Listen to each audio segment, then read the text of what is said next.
मेरे प्यारे बच्चों, छात्र एवं छात्राओं, विद्यावाणी चैनल में आप सभी का स्वागत है। बच्चों, आज मैं आपको हिंदी साहित्य का इतिहास बताऊंगी। हिंदी साहित्य के इतिहास को दो भागों में बांट दिया गया है। हिंदी पद्य साहित्य का इतिहास और 2 नंबर में हिंदी गद्य साहित्य का इतिहास। तो मैं पद्य साहित्य के इतिहास पर चर्चा करूंगी। पद्य साहित्य का मतलब कविता का समय कब से कब तक शुरू हुआ है। तो यह पद्य साहित्य का इतिहास लगभग 1000 वर्ष पुराना इसका इतिहास है और आचार्य रामचंद्र शुक्ल के माध्यम से ये 1050 से श्री गणेश इसका हुआ है। मैंने बोर्ड में भी देखिए लिखा है कि पद्य साहित्य का इतिहास और हिंदी कविता का इतिहास लगभग 1000 वर्ष पुराना है। आचार्य रामचंद्र शुक्ल ने संवत 1050 से हिंदी साहित्य के इतिहास का क्या किया है? श्री गणेश किया है। किसने किया है? तो आचार्य रामचंद्र शुक्ल ने किया है। हिंदी के आधार पर इन्हीं के आधार पर हिंदी कविता के इतिहास को 4 युगों में विभाजित किया गया है। अर्थात रामचंद्र शुक्ल ने हिंदी कविता के इतिहास को 4 युगों में वर्गीकृत किया है, विभाजित किया है। जैसे कि आपके सामने लिखा है कि नंबर 1 है आदिकाल। आदिकाल का दूसरा नाम है वीरगाथा काल। इसे आप वीरगाथा काल भी कह सकते हैं। और ये कब से कब तक माना गया है? 1050 से 1375 तक इसका संवत 1050 से 1375 तक ये चला है। दूसरा क्या है? भक्तिकाल। भक्तिकाल का कार्यकाल क्या है? संवत 1375 से 1700 तक चला है। 1375 से 1700 और इसको पूर्व मध्यकाल भी कहा जाता है। भक्तिकाल को पूर्व मध्यकाल भी कहा जाता है।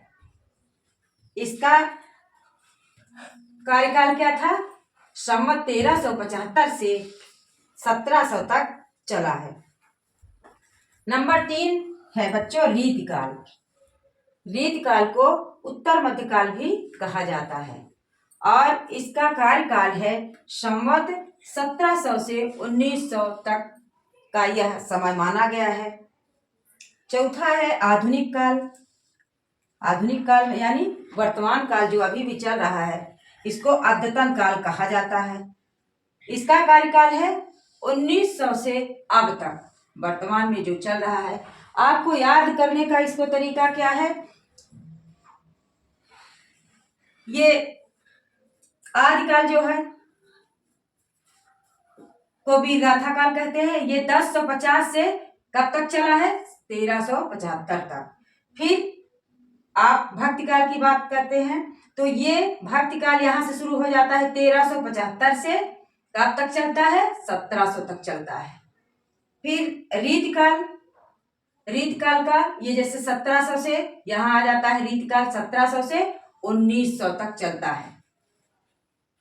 आधुनिक काल 1900 से अब तक वर्तमान में जो चल रहा है ये है। फिर वीरगाथा काल की विशेषताएं हैं। वीरगाथा काल में क्या हुआ है? संदिग्ध रचनाएं। संदिग्ध रचनाएं वीरगाथा काल की विशेषता है। दूसरा है युद्धों का सजीव वर्णन। इसमें युद्धों का जो है सजीव चित्रण किया गया है, इसकी विशेषता है। तीसरा है श्रृंगार और वीर रस की प्रधानता, यानी कि वीरगाथा काल में श्रृंगार रस की और वीर रस की प्रधानता रही है। ज्यादातर रीतिकाल में श्रृंगार रस और वीर रस पाए जाते हैं। नंबर 4 क्या विशेषता है? संकुचित राष्ट्रीयता। और नंबर 5 रासो काव्य की रचना। छंदों का विविध मुखी प्रयोग नंबर 7 में। और नंबर 6 में, नंबर 7 में टिंगल और पिंगल भाषा का प्रयोग हुआ है इसमें। तो क्या है इसमें?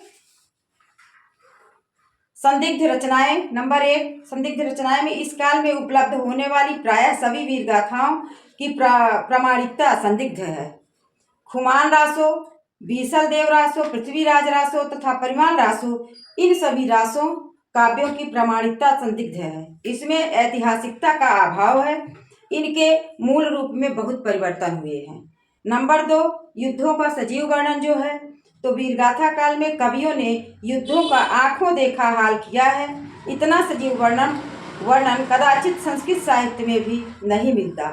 ये चारण कवि केवल मत्स्यजीवी ही नहीं थे, करवालग्राही भी थे।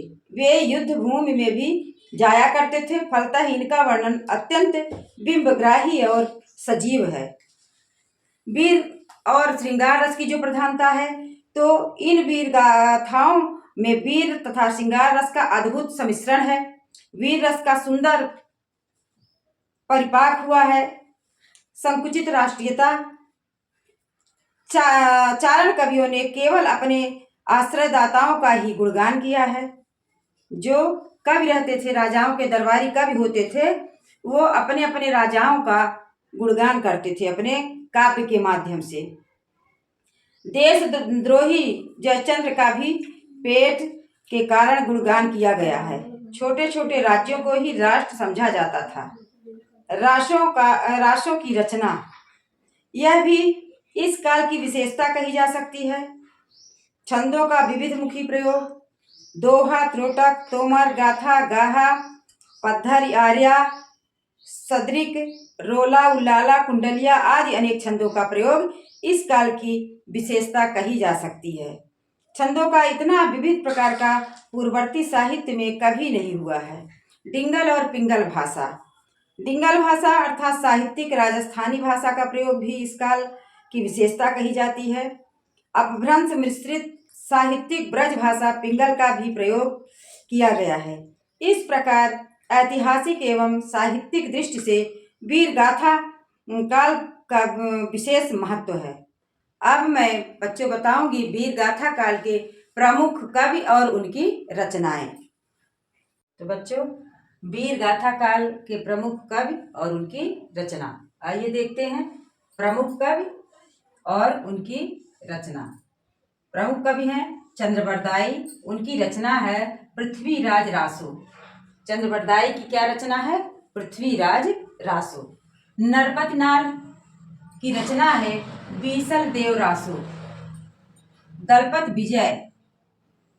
विजय की रचना है खुमान रासो। दलपत विजय की क्या रचना है? खुमान रासो।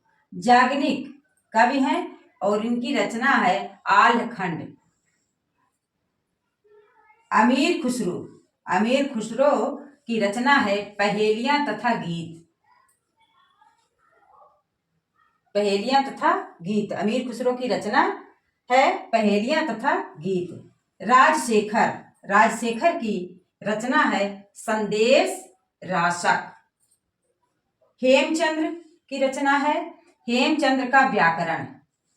हेमचंद्र की रचना है हेमचंद्र का व्याकरण। मेरतुंग की रचना है प्रबंध चिंतामण। क्या है मेरतुंग की रचना? मेरतुंग की रचना है प्रबंध चिंतामण। फिर देखिए विद्यापति ने क्या रचना किया है? कीर्ति पताका और पारावली। तो बच्चों, विद्यावाणी चैनल को लाइक, सब्सक्राइब, शेयर करते रहिए, जिससे मुझे भी मोटिवेशन मिले। धन्यवाद।